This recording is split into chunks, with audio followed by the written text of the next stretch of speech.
आज हम nephrotic syndrome के बारे में पढ़ेंगे। सबसे पहले ये ऑटोइम्यून कंडीशन है जिसमें हमारे यूरिन के थ्रू प्रोटीन लीकेज होती है, और ये प्रोटीन लीकेज है वो 3.5 ग्राम पर डे से ज़्यादा है, तो हम इसको नेफ्रोटिक सिंड्रोम के अंडर कंसीडर करते हैं। इसमें होता क्या है कि हमारे जो नेफ्रॉन्स का ग्लोमेरुलस कैप्सूल है उसमें जो पोडोसाइट सेल्स है उसमें इन्फ्लामेशन होती है जिसकी वजह से प्रोटीन लीकेज होती है, और इसमें मेनली डिसलिपिडीमिया और प्रोटीन यूरिया, हाइपोएल्ब्यूमिनिया और पेडल एडिमा देखने को मिलता है।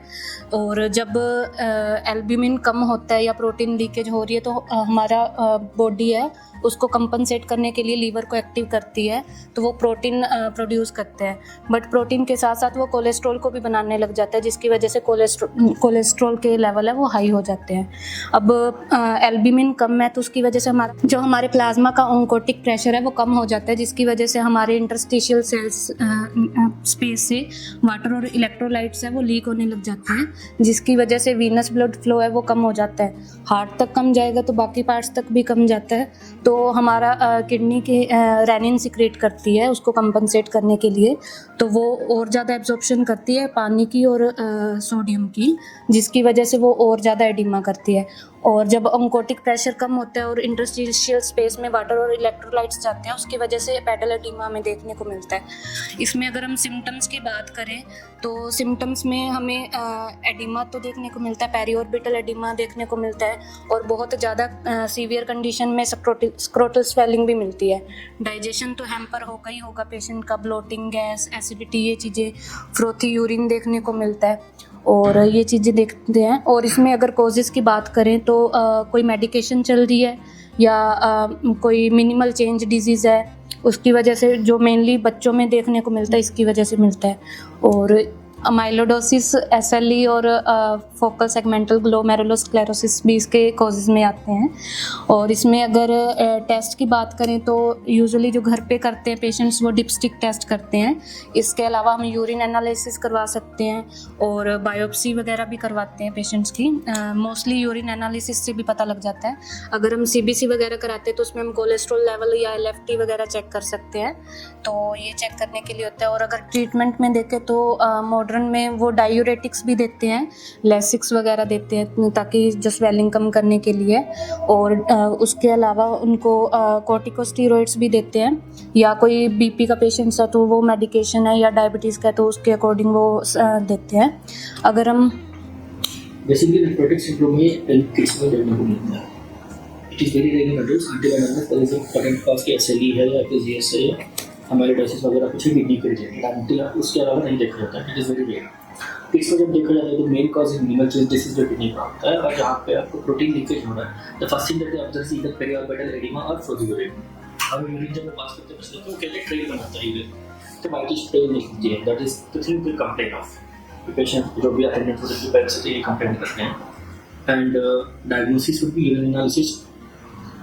डिसलिपिडी में भी देखने को क्यों मिलता है, या वो तो we already explain about it. और आप जब लिपिड प्रोफाइल कराओगे तो it will be very high, इसका भी हम लिपिड प्रोफाइल कराते हैं, and that is the reason कि उनको एंटी हाइपरटेंसिव मेडिकेशंस के साथ साथ स्टैटिन्स पे भी रखा जाता है, कोलेस्ट्रॉल मेडिकेशन उसके लिए।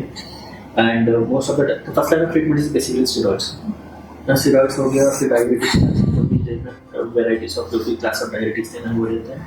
एंड देन कम्स आपकी सिम्टम बेस्ड, अगर कोलेस्ट्रॉल लेवल्स वगैरह बहुत ज़्यादा हाई है तो they have to be kept on statins, और इन सब पे रखना ही पड़ेगा। और अगर बीपी भी हाई रहेगा ऑब्वियसली जब बॉडी पे सारा फ्लूइड रिटेंशन होगा तो ब्लड प्रेशर भी हायर साइड, एंड जो ऑस्मोटिक प्रेशर और ये सब कुछ जो ऑस्मोलैरिटी जो भी डिस्टर्ब है उसकी वजह से ब्लड प्रेशर हाई हो जाता है, तो आपको उसको मेंटेन करना पड़ेगा। अगर हम आयुर्वेद की बात करें तो आयुर्वेद में डायरेक्ट किसी भी डिजीज़ से इसका कोरिलेशन नहीं किया, बट अगर हम सिम्टम्स की बात करें इसमें भी जैसे फ्रोदी यूरिन हो जाता है, डेंस हो जाता है, तो इसमें कफज में का पार्ट होता है जो सांद्र में, उससे हम कर सकते हैं। उसमें भी यूरिन की जो डेंसिटी है वो हाई होती है और वो सेटल डाउन हो जाता है, तो हम डायरेक्ट उससे कोरिलेशन कर सकते हैं अगर हम सिम्टम्स के अकॉर्डिंग देखें तो। और अगर वैसे हम इसकी पैथोफिजियोलॉजी देखें तो वही है कि कफज आहार विहार ले रहे हैं उसकी वजह से हमारा अग्निमांद्य हो रहा है, आम बन रहा है, तो वो आम है जो हमारे मूत्र व स्रोतस में जाके चैनल ब्लॉकेज करेगा और उसकी वजह से ये कंडीशन क्रिएट होगी। और अगर हम इसमें ट्रीटमेंट का हम देखें तो हमें मेनली वही है कि सिम्टम्स के अकॉर्डिंग भी देंगे। एक तो अग्निमांद्य के लिए हम देंगे ताकि आम पाचन करे, और दूसरा है कि हम इसमें मूत्रल द्रव्य भी देंगे ताकि जो भी उसके सिम्टम्स है स्वेलिंग वगैरह उसको कम करें। अगर हम डाइट का देखें तो डाइट में मेनली वही है कि सिट्रस चीज़ें हैं वो अवॉइड कराएंगे, हैवी चीज़ें अवॉइड कराएंगे ताकि कफ है वो ज़्यादा ना बढ़े, क्योंकि पहले ही अग्निमांद्य हो रखा है। तो डेयरी हम बंद करवा रहे हैं और सिट्रस चीज़ें, नॉन वेज वगैरह ये चीज़ें हम बंद करवाएंगे। प्रोटीन इनटेक के लिए हम सोया प्रोडक्ट्स बोल सकते हैं पेशेंट्स को कि आप ले सकते हो, और प्लांट बेस्ड प्रोटीन अगर किसी को देना तो वो हम बोल सकते हैं कि आप वो दे सकते हो। और अगर हमारा पैक देखें, हमारे पास 2 पैक है, चिल्ड्रंस के लिए और बड़ों के लिए। अगर हम देखें अडल्ट्स के लिए तो उसमें मूत्र कृशांतक चूर्ण है, करक्यूमिन कैप्सूल, चंदन आदि वटी है। और अगर बच्चों का देखें तो उसमें चंदन आदि वटी, पुनर्नवा मंडूर और अरविंदासव रेनोप्लान सिरप है, ये चीज़ें हैं। और इसके अलावा हम गोक्षुर आदि, गुग्गुल, तृण, पंचमूल ऐसी हर्ब्स भी दे सकते हैं जो डायूरेटिक का काम करेंगे। Clinical scenario what happens is जो भी पेशेंट आपको प्रेजेंट होते हैं नेफ्रोटिक सिंड्रोम के पास या फिर करते हैं स्टेरॉइड्स, जो भी है फर्स्ट लाइन ऑफ ट्रीटमेंट जो होना होता है okay they are responding, but once the wean off the steroids again उसका प्रॉब्लम शुरू हो जाता है। एक बार दे आर रिस्पोंडिंग वेल, अगर उसका इम्यूननेस साथ दे दिया तो कई बार they will be in the remission without any relapse. वहाँ पे रिलैप्स के चांसेस हैं, तो ऐसे चांस के रिलैप्स भी ना हो and children get out of it also. But line of treatment की हम जैसे वी आर टॉकिंग अबाउट, तो there another class of drugs जो यूज होते हैं फैमिली कैटकोलिनस 2 पॉइंट काफी बच्चे में होते हैं, the thing is responding it can not respond to steroids, कैटकोलिनस पे सीधा सकते हैं। And Ayurvedic point of view में कोई भी आपको ऐसे शमन औषधि भी देते हैं, तो इसी बारे में जैसे कि मूत्र कृशांतक चूर्ण है या करक्यूमिन कैप्सूल से कोई भी इंटरनल स्वेलिंग कहीं पे भी उसको निकालना है तो curcumin is one of the best है ना, कोई भी इन्फ्लेमेटरी रिस्पांस को कम करने के लिए। इसके साथ साथ हमने मूत्र चाहिए कि जो भी स्वेलिंग है, शोथ जो है उसको निकालना है, जो भी टेंशन है फ्लूइड का आगमन है और शोथ जो भी उसको निकालना है। आप वहाँ पे पुनर्ना हो गया, पंचमूल हो गया, हमारे रेनक्यूर फॉर्मूला कैप्सूल्स है, रेनफ्लो कैप्सूल्स है, ऐसे यूज करें जो भी मूत्र है।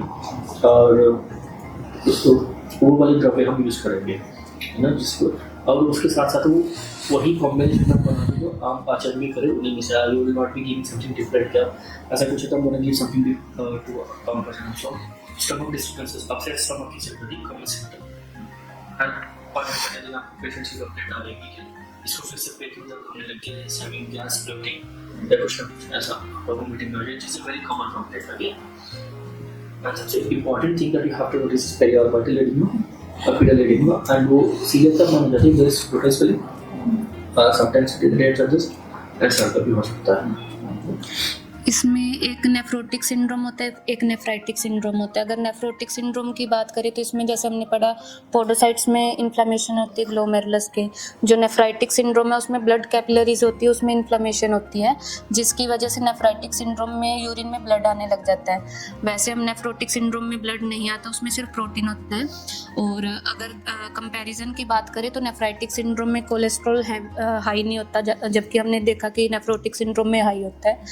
और बाकी नेफ्राइटिक सिंड्रोम में हाइपरटेंशन देखने को मिलती है जो कि उसमें नहीं देखती। लिपिड्स वगैरह या एल्ब्यूमिन है वो नेफ्रोटिक सिंड्रोम में ज़्यादा हाई होता है, हैम्पर्ड होता है, जबकि नेफ्राइटिक सिंड्रोम में इतना नहीं होता। Other than that, curcumin, philanthus, सब यूज कर सकते हैं। पोमेरा का अच्छा रोल है इसमें।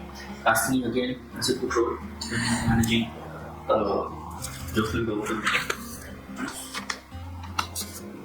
जितनी भी कंडीशंस होती हैं जैसे नेफ्रोटिक सिंड्रोम हो गया, जो भी है इनमें हम अगर निशा मलकी का यूज़ करें तो बहुत अच्छा है। तो जैसे कि निशा मतलब हल्दी दोनों आ जाती है उसमें, दारू हल्दी भी आ जाती है, हल्दी भी आ जाती है ना। तो हरिद्रा का यूज़ और साथ में आमलकी का यूज़ तो वो बहुत अच्छे से टॉक्सिन्स को भी रिमूव करती है और आपका पाचन भी साथ साथ में थोड़े थोड़े करती है। और इसके अलावा जो जैसे कि साधारण से अगर इसको कोऑर्डिनेट कर रही है तो सब पर चुकन भी इसमें यूजफुल रहता है, तो उसका भी अगर काढ़ा बना के दे साथ में तो भी हेल्पफुल रहता है उसमें। बच्चों में अरविंदासव बहुत अच्छे से काम करते हैं। अरविंदासव बेसिकली शिशु बेसिकली हाँ, इसमें बसंत को समाप्त इसकी दे सकते हैं, जैसे ब्लड शुगर लेवल्स और डायबिटीज है या ब्लड शुगर लेवल्स वैसे भी बहुत ज़्यादा हैम्पर्ड है तो कर सकते हैं इसको। बेटा एड्रेस में जाएगा। बेटा थोड़ा सा रसायन जब हम उसको अगर अपुनर्भव करना है ना जब उसको, तब कंडीशन में उसमें रसायन देने का फायदा रहेगा। अर्ली स्टेजेस में तो पहले आप पाचन वगैरह करके पहले उसको स्टेबल कंडीशन पे लाओ, फिर उसको स्टार्ट करो, तो उसको ज़्यादा बेनिफिट रहेगा। सर्वतो भद्रवती का भी काफ़ी अच्छा रोल है इसमें। कॉमन वो है ना अंडरस्टैंडिंग है, रसायन कभी भी पहले को मैं नहीं करूँगी, पर वो एलर्जी भी आप जिसको मानोगे तो वहाँ पे भी रसायन पहले कभी भी नहीं लोगे। आप पाचन करना ज़रूरी है ये, उसके बाद ही अपने रसायन करना जो करना है उसके बाद ही होगा। www.planetayurveda.com पर जाएं और वहाँ पे हमारे जो कंसल्टेंट्स हैं पूरे वर्ल्ड से हमारे पास पेशेंट्स जो है कंसल्ट करते हैं आयुर्वेद के रिलेटेड। हमारे एमडी आयुर्वेदा डॉक्टर्स हैं जो कि व्हाट्सएप वीडियो कंसल्टेशन के थ्रू आपको कंसल्टेशन देते हैं और आप ऑनलाइन अपॉइंटमेंट बुक कर सकते हैं और अपने जो फ्रेंड्स हैं, जो फैमिली के लोग हैं, उनको आप बता सकते हैं। लिवर, किडनी, लंग्स, स्किन, दिल, पेट, घुटने, सिर, पैर या बॉडी के किसी भी पार्ट से जुड़ी हो कोई भी समस्या, अभी कॉल या व्हाट्सएप करें और घर बैठे समाधान पाएं 6209123456 पर। हाँ जी, अब सब बीमारियों का इलाज है बहुत आसान। आपकी सेहत से जुड़ी हर समस्या का समाधान मिल रहा है घर बैठे। अब आप दुनिया के किसी भी कोने से टॉप प्लैनेट आयुर्वेदा एक्सपर्ट से ऑनलाइन बात करें, परामर्श लें और दवा की भी करवाएं होम डिलीवरी। हेल्थ प्रॉब्लम्स कोई भी हो, सोल्यूशन सिर्फ एक, www.planetayurveda.com। पूरे प्लैनेट की सेहत का नंबर 1 साथी।